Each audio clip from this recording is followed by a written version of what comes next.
Saludos desde el oeste de la isla de Montreal. Esto es de sur a norte Hispanoamérica según las noticias publicadas entre el lunes 5 y el viernes 9 de enero de 2026. Comencemos con los países que limitan con el Atlántico Sur. En Argentina, la expresidenta Cristina Fernández de Kirchner fue dada de alta el sábado luego de superar un cuadro de apendicitis, según explicó Deutsche Welle, entre otros medios. France 24 comentó que el presidente argentino Javier Milei fue uno de los más eufóricos al celebrar la intervención estadounidense en Venezuela, que derivó en la captura del mandatario venezolano Nicolás Maduro.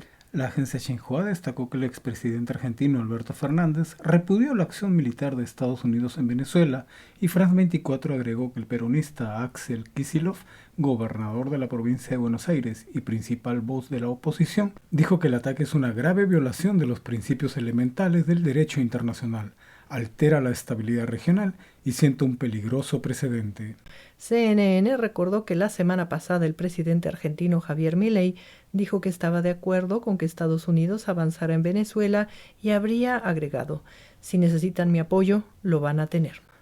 Y el lunes, el fiscal argentino Carlos Stornelli sugirió que Argentina debería solicitar a Estados Unidos la extradición de Nicolás Maduro, según informó Deutsche Welle. La agencia Xinhua, por su parte, informó que los incendios forestales arrasan la región patagónica de Argentina al sur del país, y Deutsche Welle agregó que el miércoles al menos 3.000 turistas habían sido evacuados. Finalmente, Xinhua informó que el gobierno de Argentina pospuso con éxito el vencimiento de una letra del Tesoro, pero que de todos modos enfrenta vencimientos de deuda por más de 4.200 millones de dólares en este mes de enero. En Uruguay, el presidente Yamandu Orsi expresó su rechazo a la intervención militar de Estados Unidos en Venezuela, reafirmó el principio de no intervención que guía a su país y pidió una salida pacífica a la crisis venezolana, según informó la agencia Xinhua. Prensa Latina, por su parte, informó que Uruguay extendió la licencia por paternidad a 20 días corridos para acompañar a sus hijos durante sus primeros días de vida.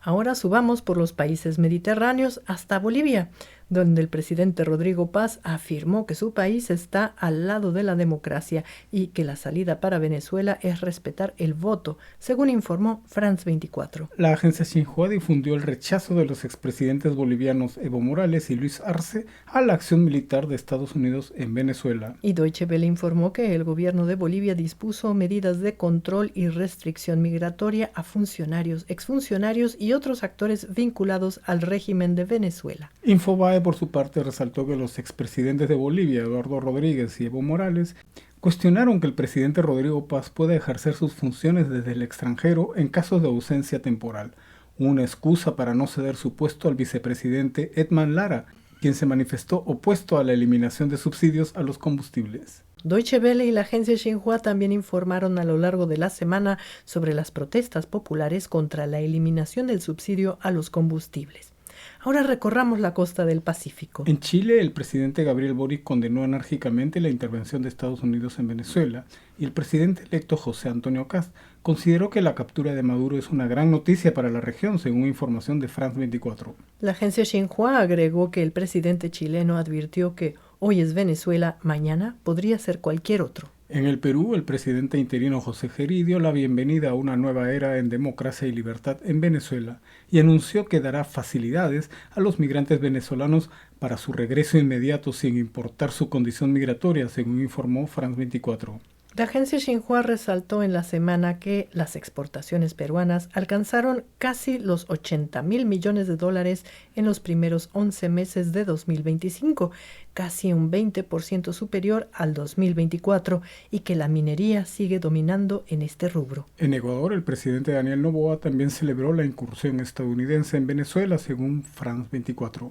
Y llegamos al norte amazónico, donde todos los medios dieron cobertura a la intervención militar de Estados Unidos y la posterior captura y traslado a Nueva York del mandatario Nicolás Maduro y su esposa Cilia Flores. Tras los bombardeos y la captura de Nicolás Maduro, la vicepresidenta venezolana Delcy Rodríguez aseguró que Venezuela se prepararía para defender sus recursos naturales, según diversas agencias. Por su parte, la líder de la oposición venezolana y Premio Nobel de la Paz, María Corina Machado, celebró la extracción del mandatario Nicolás Maduro y, según Deutsche Welle, dijo estar preparada para tomar el poder, pero varios medios citaron a Donald Trump, quien desestimó el liderazgo de Machado. Varios medios aseguraron que el mismo presidente Trump dijo el martes que el gobierno interino de Venezuela entregará hasta 50 millones de barriles de petróleo y que los ingresos serán controlados por él. Y el miércoles, la empresa Petróleos de Venezuela dijo que negocia con Estados Unidos la venta de petróleo, y Deutsche Welle resaltó que el principal cliente del crudo venezolano es China. La agencia Xinhua, por su parte, resaltó que el presidente del Parlamento de Venezuela, Jorge Rodríguez, propuso el miércoles un nuevo código social, incorporando áreas claves como la economía, el derecho civil, la protección ambiental y la atención a personas en situación de vulnerabilidad. Medios como Deutsche Welle y CNN anunciaron al finalizar la semana que el mismo presidente de la Asamblea Legislativa venezolana anunció la liberación de presos políticos, y los mismos medios informaron que el mandatario estadounidense suspendió un segundo ataque a Venezuela. Y el viernes varios medios mencionaron que María Corina Machado se reunirá con Trump en Washington, a quien le ofreció entregarle su premio Nobel. Y la agencia Xinhua resaltó que la mandataria encargada de Venezuela, Delcy Rodríguez, sostuvo una reunión con el embajador chino Lang Hu. En Colombia, el gobierno llamó a la Unión de los Países de América Latina para defender la soberanía y la paz regional tras los ataques de las fuerzas militares de Estados Unidos contra Venezuela, según informó la agencia Xinhua. Deutsche Welle agregó que el presidente colombiano Gustavo Petro calificó la detención de su homólogo venezolano Nicolás Maduro como aberrante y que destruyó el Estado de Derecho a nivel mundial. Varios medios reportaron durante la semana la confrontación mediática entre Gustavo Petro y Donald Trump, quien incluso afirmó que el mandatario colombiano tiene fábricas donde hace cocaína. Prensa Latina e Infobae resaltaron la voluntad del presidente colombiano Gustavo Petro de retomar las armas para defender la soberanía de Colombia y acusó al gobierno de Estados Unidos por la muerte de una colombiana durante el ataque a Venezuela. Deutsche Welle también reportó que los cabecillas de grupos armados colombianos huyeron de regreso desde Venezuela. Y la prensa canadiense, con información de AP, informó sobre un abrupto cambio de tono en el diálogo entre Donald Trump y Gustavo Petro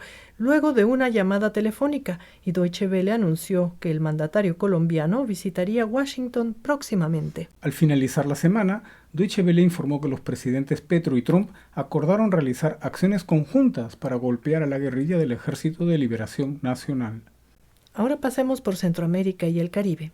En Panamá, el presidente José Raúl Mulino respaldó a González Urrutia como sucesor en la presidencia de Venezuela y pidió una transición democrática, según un reporte de France 24. Prensa Latina, por su parte, informó sobre las reformas del Estado planteadas por el presidente panameño José Raúl Mulino, como impulsar una nueva constitución.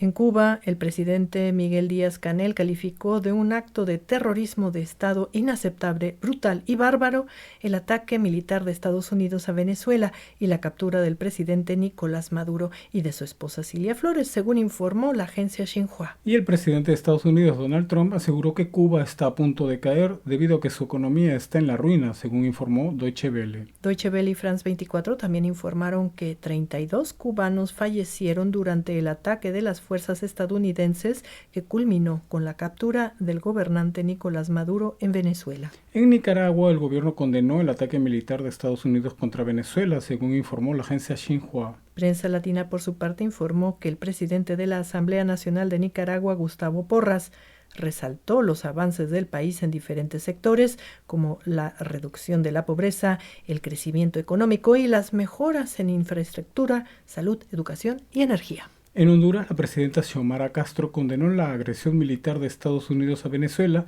y calificó de secuestro la captura de Maduro y su esposa, según informó France 24.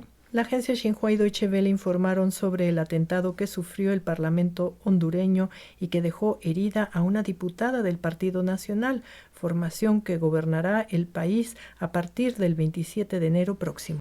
Y Prensa Latina reportó que el Congreso Nacional de Honduras aprobó un dictamen para la realización de un nuevo escrutinio de las 19.167 actas de las elecciones generales celebradas el pasado 30 de noviembre. En Guatemala, el presidente Bernardo Arévalo pidió el fin de cualquier acción militar unilateral y a respetar los principios de la Carta de las Naciones Unidas tras los hechos ocurridos en Venezuela, según informó la agencia Xinhua. Y llegamos al norte. En México, la mandataria mexicana Claudia Sheinbaum rechazó enérgicamente el ataque estadounidense a Venezuela y señaló que viola la Carta de las Naciones Unidas, según informó France 24. Y ante las amenazas de Donald Trump de enviar fuerzas estadounidenses a territorio mexicano para combatir contra los cárteles de la droga, la presidenta de México reafirmó que su país es libre, independiente y soberano y reiteró su disposición de mantener la cooperación con Estados Unidos, pero sin intervención, según informó Prensa Latina. La agencia Xinhua resaltó a mitad de semana que la venta de vehículos nuevos en México aumentó 1,3% en el 2025, para alcanzar su mejor nivel en 8 años. Xinhua también dijo que la presidenta de México, Claudia Sheinbaum, pidió a las autoridades de Estados Unidos un juicio justo y expedito al mandatario venezolano Nicolás Maduro. Y ante las amenazas de Donald Trump de intervenir en México, Deutsche Welle citó un recordatorio de la presidenta Claudia Sheinbaum cuando agentes de la agencia antidrogas estadounidenses participaban abiertamente en operativos en México. ¿De qué sirvió?, se preguntó la mandataria. El presidente de Estados Unidos, Donald Trump, dijo el jueves que se avecinaban ataques terrestres contra los cárteles de la droga tras las operaciones marítimas en el Pacífico y el Mar Caribe, sin ofrecer más detalles. Y con la noticia del asesinato de un periodista en Veracruz, citado por la agencia Xinhua, la mandataria mexicana destacó una reducción del 40% en el promedio diario de homicidios dolosos en los últimos 15 meses en México, según informó Deutsche Welle. En Estados Unidos, Nicolás Maduro llegó el sábado al Metropolitan Detention Center en Brooklyn y el lunes se declaró no culpable de los cargos que motivaron su captura en Venezuela, según informaron varios medios. Medios como CNN informaron que cientos de miles de venezolanos aún enfrentan la deportación en Estados Unidos. Y medios como Deutsche Welle informaron esta semana que un agente de inmigración de Estados Unidos en Minnesota mató a tiros a una ciudadana estadounidense e hirieron de bala a 2 personas en Portland, Oregon. Y finalizamos con el dato de la semana. France 24 y otros medios internacionales se preguntaron sobre la dudosa legalidad de los ataques de Estados Unidos sobre Venezuela y de la captura del presidente Nicolás Maduro. Los legisladores estadounidenses se están haciendo la misma pregunta y esta semana el Senado comenzó a ponerle un freno a cualquier desarrollo militar sobre Venezuela. Bueno, amigas y amigos, esto fue de sur a norte. Desde la isla de Montreal les deseamos una estupenda semana y nos despedimos. Hasta la próxima.